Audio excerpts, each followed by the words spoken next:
A few months ago, I posted a concept video for my game Gigabit Labyrinth. After working 9 months straight on this idea that I'm proud of, due to the fact that I was new to game development, I saw this as an opportunity to take a break working on the project. Eventually, I returned to the project and played my game again, but something was wrong, terribly wrong. The problem was, the game wasn't fun.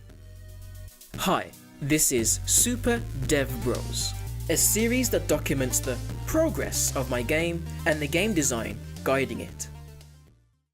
Deep down, I've always had this nagging feeling while making my game that it isn't as fun to play as I wanted it to be.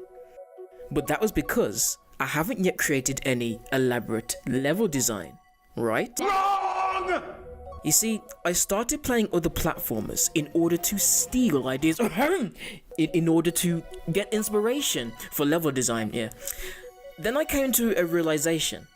There'll be times when I'm playing a level, or sometimes I'll be in the overworld of a Mario game, and there isn't really much going on. It's really basic platforms, and yet I would still be having fun. Why? Let's take a look at Super Mario 64.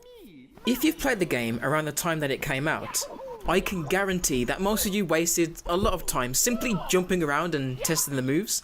Even in later installments of Mario games, I found myself doing the exact same thing, especially in Super Mario Odyssey, which is pretty much what a lot of the game is based around doing.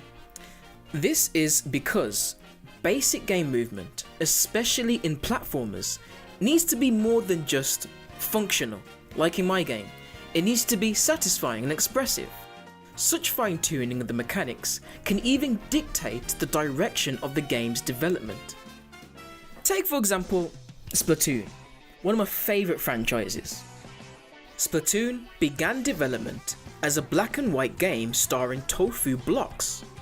When the game was fun enough to play, they then moved on to working on visual aesthetics, until it became a series that it is recognised as today. For the development of my game, I did the complete opposite. I started working on the visuals before even touching the gameplay mechanics. I wanted to prove that the visual concept of my game can even work. I didn't focus on gameplay, and it shows. So I need to delete my code and start from scratch, start from the basics.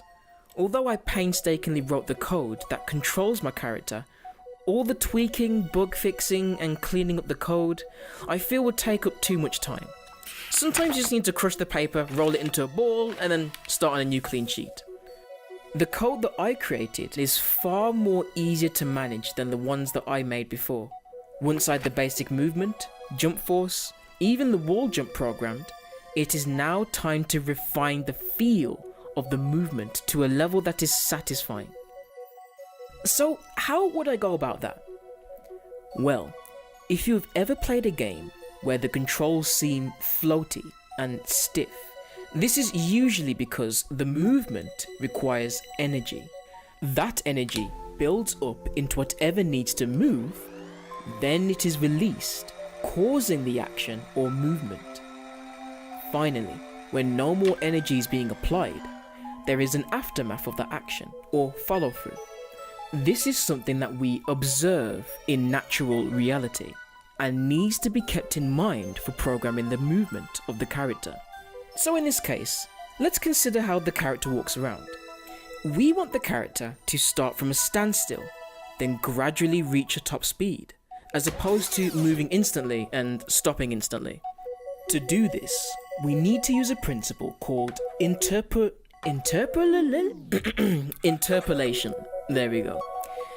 In this case specifically, linear interpolation, or LERP for short. Yeah, that's a lot easier to say.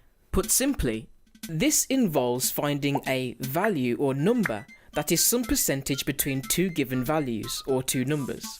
So we have A, and we want to get to B. C determines what happens until we reach B. In this case, our A value can be the starting speed, the B value the max speed, and C can be the acceleration value. Already, this is producing a natural feeling to the movement. as the character now builds up speed as you move in a direction, then slows down before he stops. The fun thing is about having these values is that you can keep manipulating them to the point where you can even make it so that your character looks like they're running on ice, which is pretty cool. Well, I don't think I'm gonna have ice in my game. Now for the most important mechanic in a platformer: jumping. As soon as the player presses the jump button, the character jumps, but if they let go, the character falls quicker. This enables the player to control the height of the jump and creates an illusion of pressure sensitivity. We don't want the character to simply lift off the ground and then descend at a consistent speed.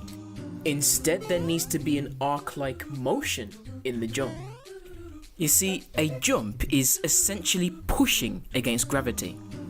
So we need the mechanics to illustrate the force of the jump, that force weakening, then the character gradually succumbing to the pull of gravity. To do this, I use the same interpolation method that I used with the movement. So once you are off the ground, there is an initial velocity pulling you down to simulate gravity. That force gets stronger over time until you reach a maximum downward velocity to simulate terminal velocity. A value called mass determines the interpolation between the gravity and terminal velocity. Doing this creates an arc-like motion, resulting in a satisfying jump. The speed that the player is running influences how far the character jumps. I then added the mechanic that allows the player to slightly influence the direction the character is moving in midair. All of this gives the player the feeling of responsiveness, control, and clearly communicates to the player the trajectory of the jump. So, now that I've been able to test what I have, was starting from scratch worth it? Absolutely. Especially when it comes to the jumping mechanics. The jump feels so much more satisfying than it did before.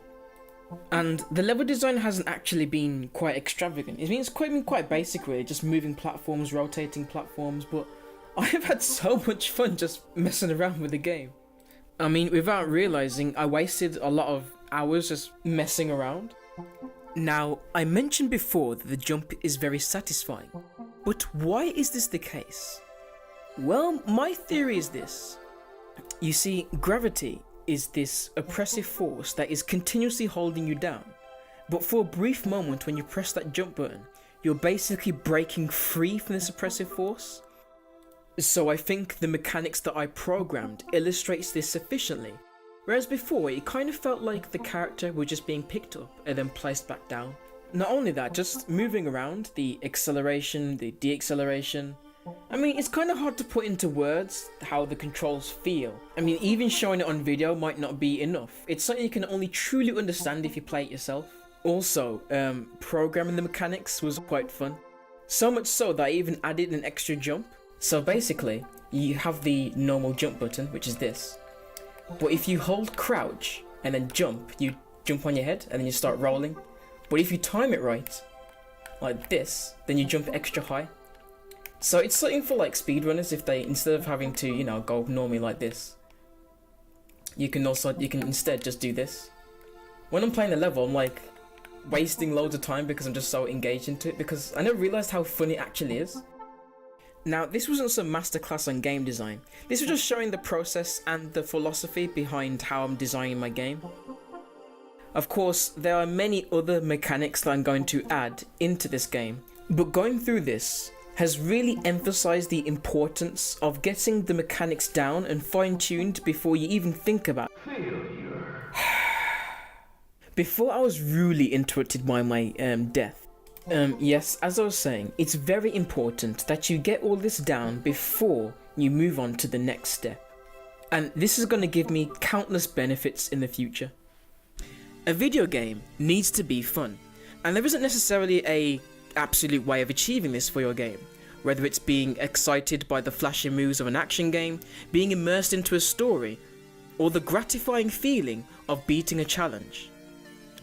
It's the developer's job of communicating to the player why they should continue playing, showing them where the fun is.